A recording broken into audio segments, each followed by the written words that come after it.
সরস্বতী পুজো, যা হিন্দু ধর্মে একটি গুরুত্বপূর্ণ উৎসব, যা জ্ঞান, সঙ্গীত, শিল্পকলা এবং প্রজ্ঞার মূর্ত প্রতীক দেবী সরস্বতীকে সম্মান জানাতে পালিত হয়। মাঘ মাসের শুক্লপক্ষের পঞ্চমী তিথিতে পালিত হয় সরস্বতী পুজো। বিশ্বাস প্রাচীনকাল থেকে আজও বিরাজমান। পুরাণ মতে শুক্লপক্ষের পঞ্চমীর দিনে ব্রহ্মার মুখ থেকে সরস্বতী দেবীর আবির্ভাব ঘটে। ঋগ্বেদে সরস্বতী একজন দেবী রূপে বর্ণিত আছে। সেই প্রাচীন বৈদিক যুগ থেকে সরস্বতী হিন্দুদের অন্যতম দেবী হিসাবে মর্যাদা পান এবং পূজিত হন। সরস্বতীর রূপকল্প বর্ণনায় পুরাণে উল্লেখ আছে, কোথাও তিনি দ্বিভুজা, কোথাও চতুর্ভুজা, এই দুই রূপেই পূজিত হন তিনি। দেবীর দুই হাতে বীণা, পুস্তক থাকে এবং চতুর্ভুজের চার হাতে থাকে কলম, বীণা, পুস্তক ও অক্ষরমালা। শাস্ত্রীয় প্রথা আচারবিধি মেনে জাঁকজমক করে হিন্দুরা এই পুজো করে। 12 মাসে 13 পার্বণের একটি বিশেষ পার্বণ হলো এই সরস্বতী পুজো। অনেকের বাড়িতে আবার এই দিনে গোটা সেদ্ধ হবারও প্রচলন রয়েছে। শুক্লপক্ষের পঞ্চমী তিথিতে সরস্বতী দেবীর আবির্ভাব হওয়ায় এই দিনেই পুজো করা হয় বাগদেবীর। এই সময় শীত যাই যাই করে আর এদিনে বসন্তের আগমনের ধ্বনিত হয় আকাশে বাতাসে। আর তাই প্রাচীন রীতি অনুসারে মাঘ মাসের শুক্ল পঞ্চমী তিথি আর বসন্তের আগমন, এই দুই মিলে এর অন্য আরেক নাম বসন্ত পঞ্চমী। পুরাণ অনুযায়ী দেবী সরস্বতী সমস্ত রকম সৌন্দর্য ও দীপ্তির উৎস। পুজোর দিন পুজোর জন্য দেবী সরস্বতীর মূর্তি শ্বেত বস্ত্র অর্থাৎ সাদা রঙের কাপড় পরিধান করে থাকে, যা পবিত্রতার মুখে শুনতে পাওয়া যায় যে রূপে লক্ষ্মী, গুণে সরস্বতী। তবে এক্ষেত্রে কিন্তু দেবী সরস্বতী নিজেই রূপে গুণে সব দিক থেকে অদ্বিতীয়া। বিদ্যা, বুদ্ধি ও জ্ঞান সব কিছুতেই তিনি সত্য গুণময়ী।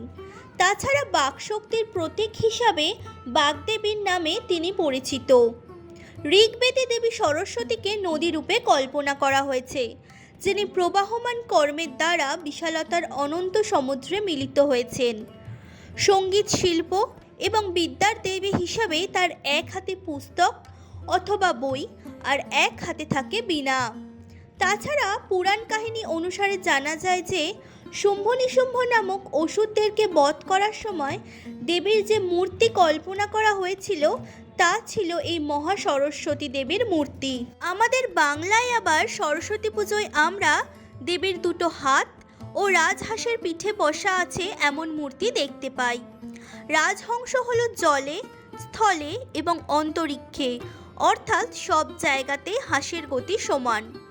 তেমনি জ্ঞান ও দক্ষতার গতি সব জায়গাতেই সমানভাবে প্রকাশ পায়। তাছাড়া জানা যায় যে একমাত্র রাজহাঁস জল ও দুধের মধ্যে পার্থক্য করতে পারে, অর্থাৎ দুধে জল মিশিয়ে দিলে তার মধ্যে থেকে দুধ ও জলকে আলাদা করে নিতে পারে।